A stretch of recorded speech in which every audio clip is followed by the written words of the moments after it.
Tonight, I'll talk to you about another superhero series. Plus, I've got another free movie that you can add to your home video collection and a veritable plethora of indie films you're going to want to know about. All that and a whole lot more as Cinematic Class is about to begin, and your professor is in.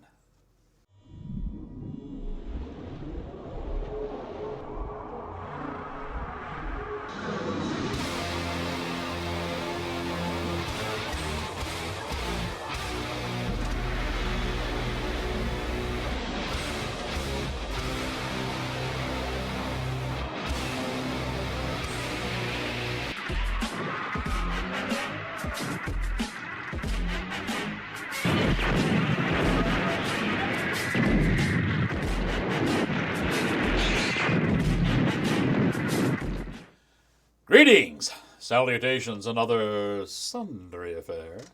I am your cinematic professor and purveyor of truth in movies. Tonight we have an awful lot to do. Before we get into the movies, let me remind you that this show is sponsored by House of Feruza Barbershop and Cigar Lounge.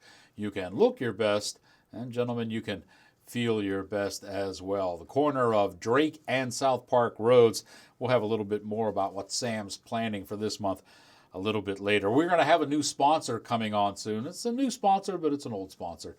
You'll recognize them. And people have been asking, yes, the podcast is still in the planning stages. We are working with some of our friends at Kettle Whistle Radio, and I'll keep you up to that as we go along. Okay, let's get into some movies here. You know,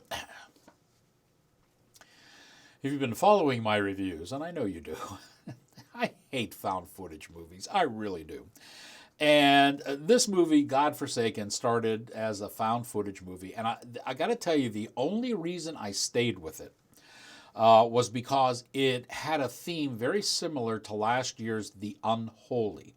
Remember that one? I had that as one of the best films of the year. But I have to tell you, after a little while, this movie just dissolves into a typical zombie romp, and it's a rather poor one at that.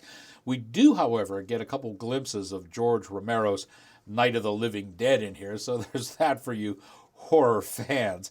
Chad Taylor, Katie Fleming, Dom DeRose, and Melly Rondeau all star in this. The character names in the story are the same as the actors' names. That's a ploy, but it usually signifies that this is going to be a pretty lame movie. The writer, director, and editor, so in other words, the whole kit and caboodle, belongs to Ali Akbar Kamal, which to me sounds like an Arab curse. I don't know. This movie was terrible. We're giving it an F. Here's a look at God Forsaken.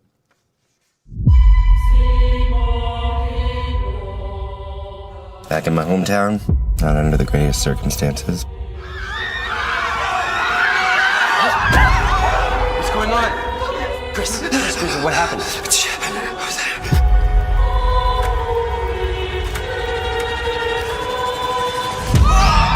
There it is, guys. That's where the zombie of Harriston lives? We gotta find out what happened. As a church minister, what's your take on the incident that just occurred? Have you noticed that anybody that meets Lisa just changes completely? She just touched him, and instantly, I could see a transformation in him. Hello? We're here to talk about your daughter. Did you talk to Father Anderson? Left me the weirdest voice message. I must take some time to rethink. There must be some trickery at play here. I told them that she can save us all. I just have a really bad feeling about this. I think this is really... I don't like this. There's something very sinister going on here. She's ready. Come on, here we go!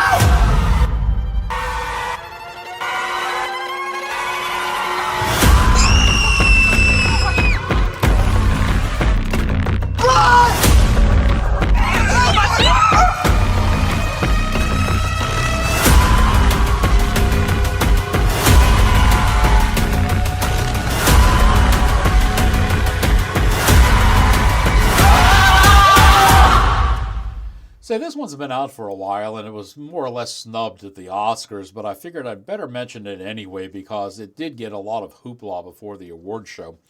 Nightmare Alley is what I'm talking about. This is Del Toro's version of it. You know, Nightmare Alley is considered a very good film. The original I'm talking about was considered a very good and a fan favorite film noir. It's not a classic one, but it was very good.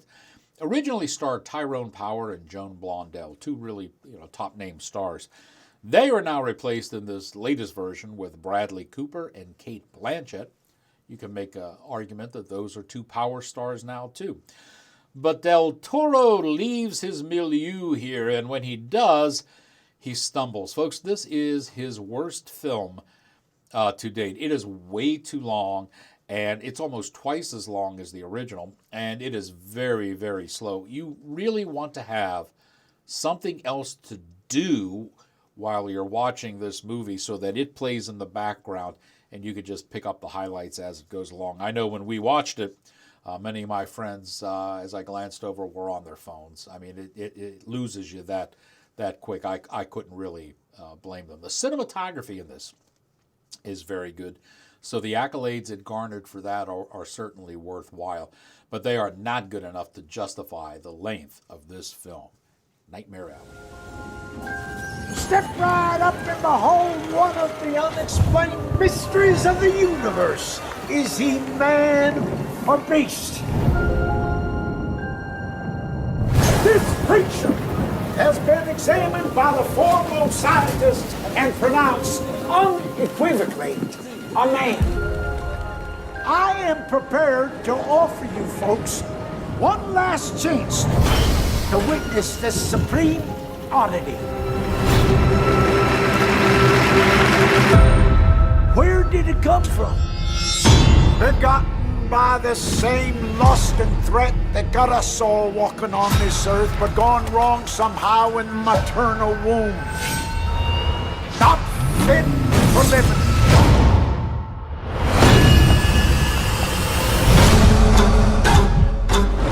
Is it a beast? Or is it a man? You're in luck, because tonight you will see him feed. Come on in and find out. Is he man or beast?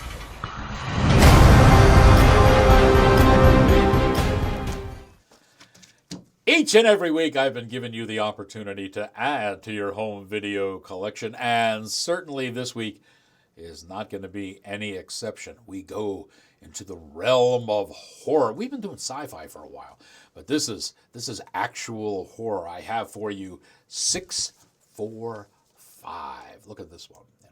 It starts out with a couple who just basically want to go on a nice, peaceful, quiet retreat vacation. How many horror movies actually start that way? It's almost like they're telling you can't have any fun. And they don't. They go there and find a deep, dark secret in their vacation resort, and that sets off a string of unimaginable horrors. It's called 645, and you can add this. This is the Blu-ray edition to this disc, and it has lots of extras on the back. It is rated R, so let's be an adult about this one. Lots of gratuitous sex and violence in here. 645 is the name of the movie, and you can have a copy for your own home video collection. All you need to do is send me your name and address to filmcritic3@verizon.net. In the subject line, put 645 Rex Reel. That's why I know that's what you're looking for. All right?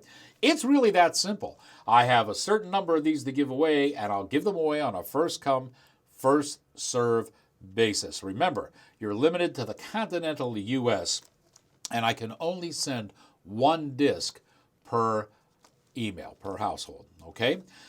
FilmCritic3@verizon.net, 645 Rex Reel in the subject line, and one of these could be winging your way. Professor, I need to know more. Good.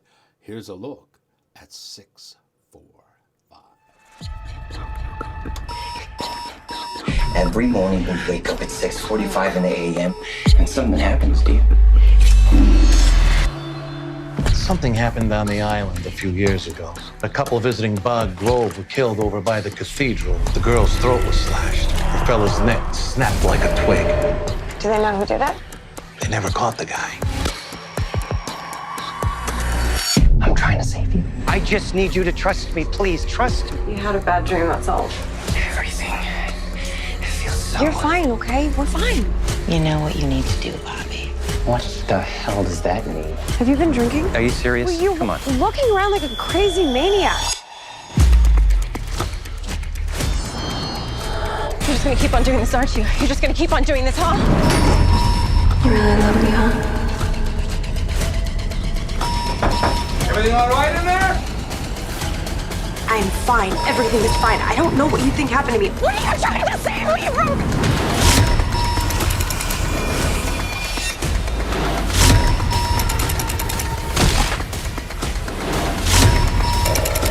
I'd never hurt you. You know that, right? 645, it could be in your home video collection. Just send me your name and address to filmcritic3@verizon.net. In the subject line, put 645 Rex Reel, and I'll put one of those in the mail for you. Toot sweet, as they say. You know, this movie, The Institute, is being praised in the pre-release hype as a new level of horror. Well, folks, basically this is really just a mild skin flick, I gotta tell you. Victoria Brannart has an absolutely amazing body, she really does. And she shows it off quite frequently in this film. It is truly the movie's high point. She plays Marie. And together with her husband Danny, who is played by Ignacio Matinha, they go to a fertility clinic that is based on holistic methods. They tried to have a baby before, but the delivery was botched. The baby died, and now she can't have babies, so they're going to go the natural, holistic method. Things go askew as soon as we get into the Institute. And you know things aren't quite right when there's a lesbian couple in there. And, you know, to this date, I don't think there's any holistic herbs or spices that can help a lesbian couple become pregnant. It just doesn't happen that way. There is a mutant loose in the Institute. We don't know who he is or why he is.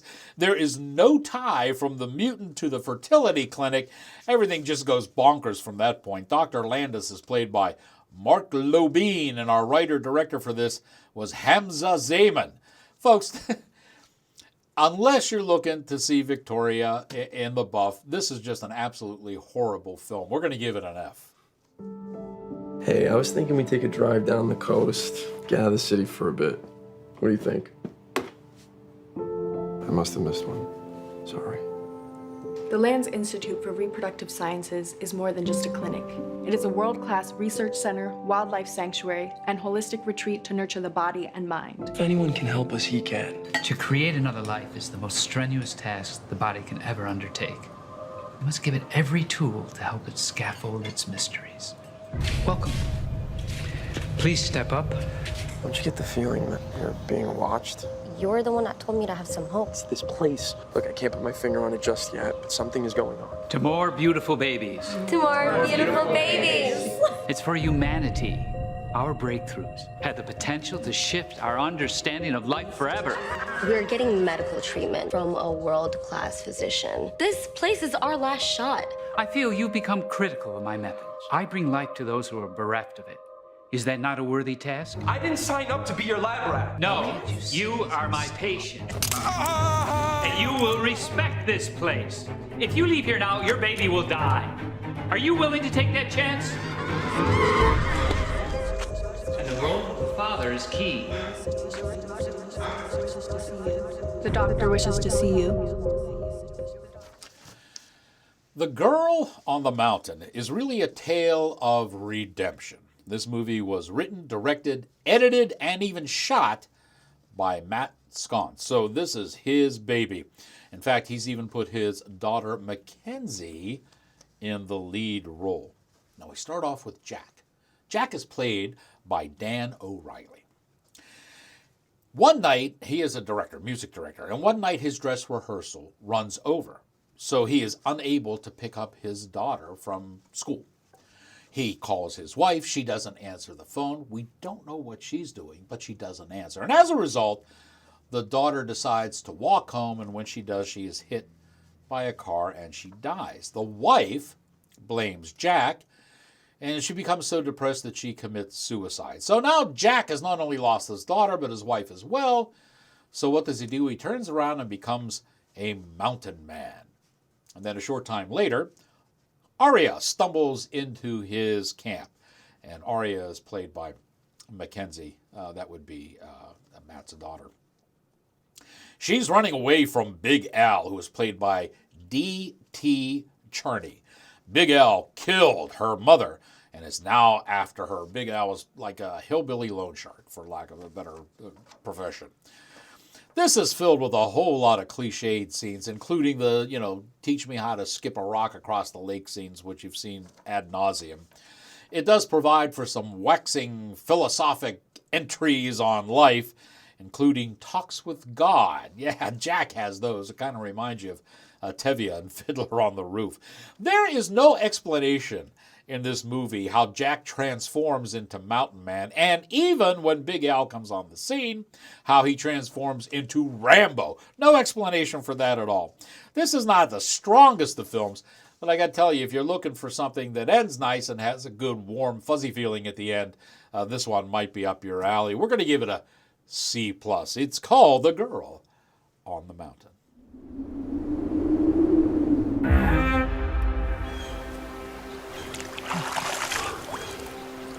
Hey!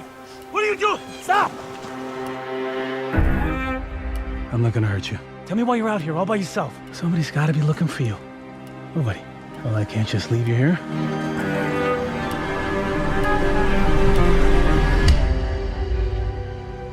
Who's coming? Who's Big Al? Is your daddy looking for you? Is that why you're up here? What happened? You were both gonna learn to respect me. You can't run from me. I'll find you. That could come back on all of us.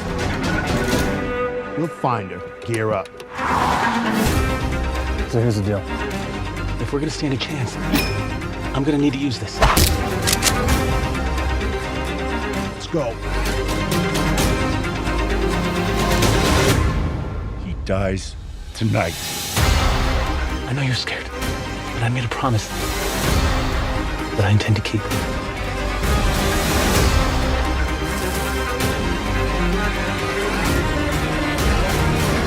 This little game is over. Who are you? Remember, we are brave.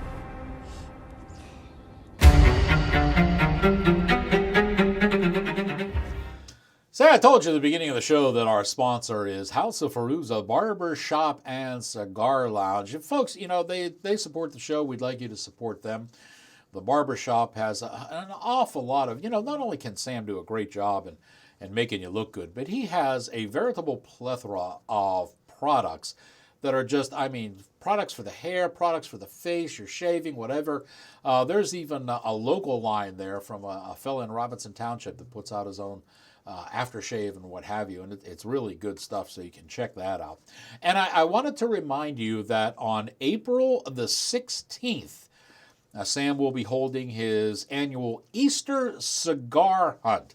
This is an awful lot of fun. Instead of looking around for eggs, you look around for cigars, and then naturally, they're yours to smoke. It starts at 1 o'clock in the afternoon. That's April 16th at the House of Fairuza Cigar Lounge, the Easter Cigar Hunt. They're located at the corner of South Park Road and Drake Road. Don't miss that event. Scott Jeffries and his crew are back. I get a lot of, these guys crank out movies like, wow, it's like a machine. This outing is a mashup, if you will, of zombie, virus, woman warrior, Matrix, and fantasy sword flicks. Throw them all together, shake them up, and pour them right out. Chaos is played by Mark Sears. He is the Lord of Darkness, but he doesn't want to be a lord. He wants to be a god. Progression. The only thing in his path is the bloodline of the goddess Nike. There's no swoosh in this, so I don't know where that came from. We don't know why this bloodline is in this way. It just is, so just do it. Rhodri is played by Peter Cosgrove. He's a hillbilly version of Yoda, and he attempts to gather the daughters of the Nike bloodline and train them for their big battle against Chaos. Funny, anytime you fought Chaos, I always thought that was Maxwell Smart in control. But I digress. Nicole is played by Rebecca Finch. She is the chosen one, though she doesn't really know it yet. I guess she needs to take the red pill. Her battling sisters are played by Rita DiTuccio and Georgia Woods. Now, they don't even give the girls a montage, okay? They'll show you what this is like. When you go under training, under Rhodri, you would expect them to have some kind of, even Rocky had a montage, but not these girls. We get one scene of them jumping rope and one scene of them skipping. This is their training. And let's be honest, the only reason these scenes are put in there is so that you can watch these girls' boobies go up and down and bounce. They should have had a montage and they should have had some stunt doubles who knew how to fight, because these poor girls can't fight. Director of photography Ben Collins does a rather Herculean effort in attempting to shoot these fight sequences to make it look like the girls know what they're doing, but it just, folks, it doesn't work. It's a hot mess. It's directed by Rebecca Matthews. This is the second film directed by her in the last month that I've done a review on. So I commend these folks for their efforts. I really, really do. But they are not learning from their mistakes. This one fails miserably. Here's a look at Reign of Chaos. It began centuries ago. The world thought it was the next plague, but it was more. Slowly the world is being consumed of all human soul. The only hope lies in the bloodlines of the goddess Nike. Only they can bring an end to chaos. The time is now. These three sisters have trained for this moment. I felt a power within me. But we're going into battle together. The world is within my grasp. Tool up now!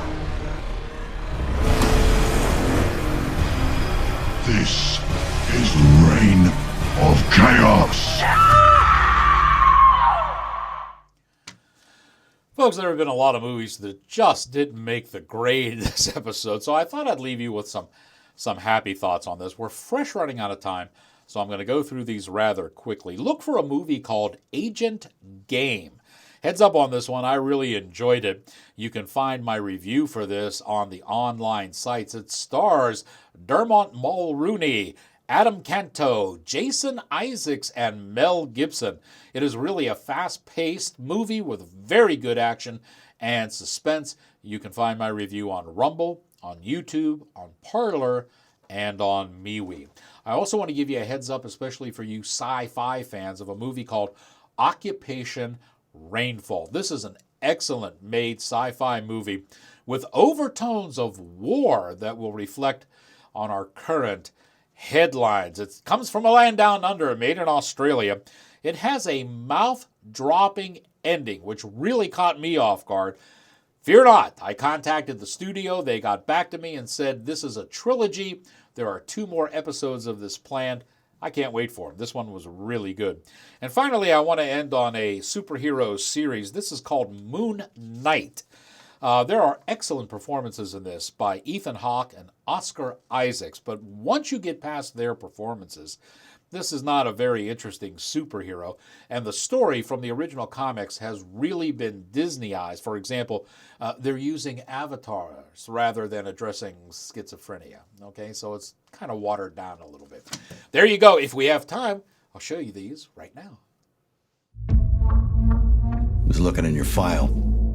You're not the usual fish, are you? I see that sort of behavior as an advantage for you. It could be advantageous to everyone, including your country. Want a gig? Tell me more. We kidnap people and transport them to other countries willing to look the other way while we interrogate them. What do you want? Do you know this guy? He's radicalizing young kids. You got a 20 on the target. You know what's required. Get your hands dirty. No restraints. Target secure. The clock is ticking. Somebody is really aching for this guy. There's something they're not telling us. I'm just a foot soldier. They don't tell me anything. The more we know, the more we're accountable to. Our mission is to keep the wars small, the sacrifices meaningful. Just because you're American doesn't mean your colleagues share the same goal as you. We have a problem.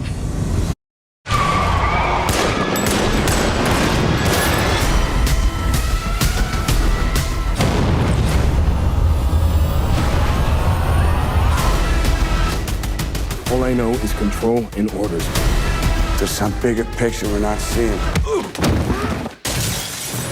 No matter how messy this gets, I'm not your enemy. You play a complicated game. Allegiances change. We're officially in cleanup mode.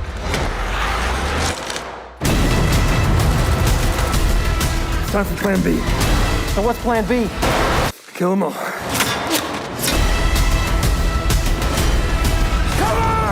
Extraction, 10 seconds.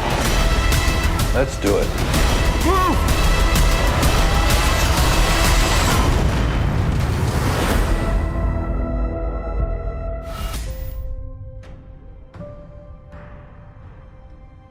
What I'm about to show you has only been known to a handful of people. Even less have ever seen this.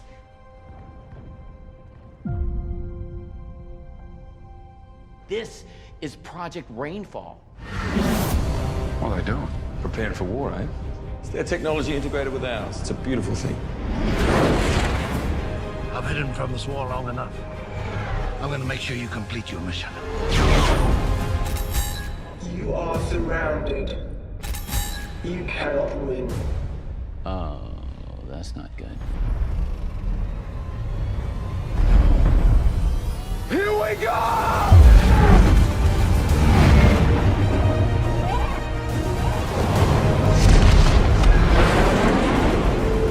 Now, write a story as a species. I'm with you. It's not all the times that we fall, but that we rise again. Every single time.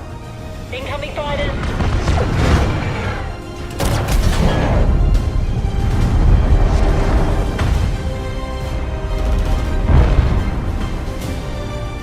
What else you got?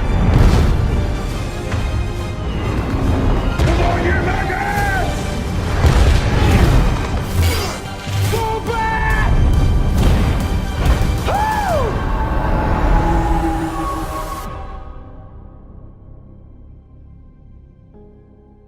You really don't remember our adventures or our life together. God, I wish I could. I don't know how to explain what's been happening. I can't tell the difference between life and dreams. All of the things you've done brought you to this moment. Embrace it. You looked different. That is all the time we have for this episode of Outtakes with Rex Reel. Coming up in the next episode, I'll tell you about a plethora of dino movies and also an increase in IMAX movies as well. And of course, we're going to be inundated with superheroes. Now that you have learned what you have learned, here endeth your lesson.